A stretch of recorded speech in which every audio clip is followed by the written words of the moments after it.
वृंदावन की गलियों में उस दिन कुछ अलग ही बेचैनी थी। माखन की खुशबू हवा में तैर रही थी और हर गोपी के घर से एक ही शिकायत उठ रही थी। आज फिर नंदलाल ने माखन चुरा लिया। माँ यशोदा के कानों तक जब यह बात पहुंची तो उनके हृदय में ममता के साथ हल्का सा रोष भी जाग उठा। उन्होंने निश्चय किया, आज लाल को सबक सिखा के ही मानूंगी। उधर बालक कृष्ण अपने नन्हे कदमों से मटकी की ओर बढ़े, आंखों में शरारत, चेहरे पर मासूमियत और हाथों में माखन। लेकिन तभी कृष्ण माँ यशोदा की पुकार गूंजी। कृष्ण भागे घर, आंगन, गली, तुलसी चौर, पर माँ की ममता से भरी डांट उनसे तेज निकली। माँ यशोदा ने उन्हें पकड़ा और ओखल से बांधने का प्रयास किया। एक रस्सी लाई गई, छोटी पड़ गई, दूसरी लाई, वह भी कम, तीसरी, चौथी, पूरे घर की रस्सियां जोड़ दी गई, फिर भी 2 उंगल छोटी ही रह गई।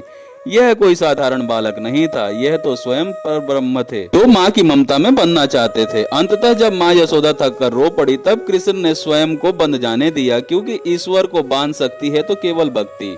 रात का सन्नाटा था। कृष्ण ओखल को घसीटते हुए आंगन से बाहर आए। सामने खड़े थे वो विशाल यमला अर्जुन वृक्ष। जैसे ही ओखल बीच में फंसा, धरती कांप उठी। धड़ाम, दोनों पेड़ धराशायी हो गए। गोपियां भयभीत होकर दौड़ी। माँ यशोदा का हृदय कांप उठा। मेरा लाला सुरक्षित है। उन्हीं गिरे हुए वृक्षों से दिव्य प्रकाश निकला। 2 दिव्य पुरुष प्रकट हुए। वे थे नल कुबर और रमणीय धनपति कुबेर के पुत्र।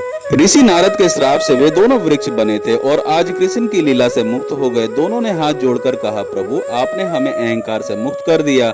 माँ यशोदा ने कृष्ण को गोद में उठाया। उनकी आंखों में आंसू थे, डर के, प्रेम के और वात्सल्य के। यह लीला हमें सिखाती है, ईश्वर को शक्ति से नहीं प्रेम से बांधते हैं।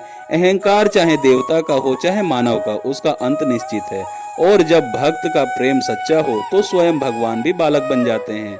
यही है दामोदर लीला, जहाँ भगवान बंधे नहीं थे, वे तो प्रेम में बनना चाहते थे। जय श्री कृष्ण।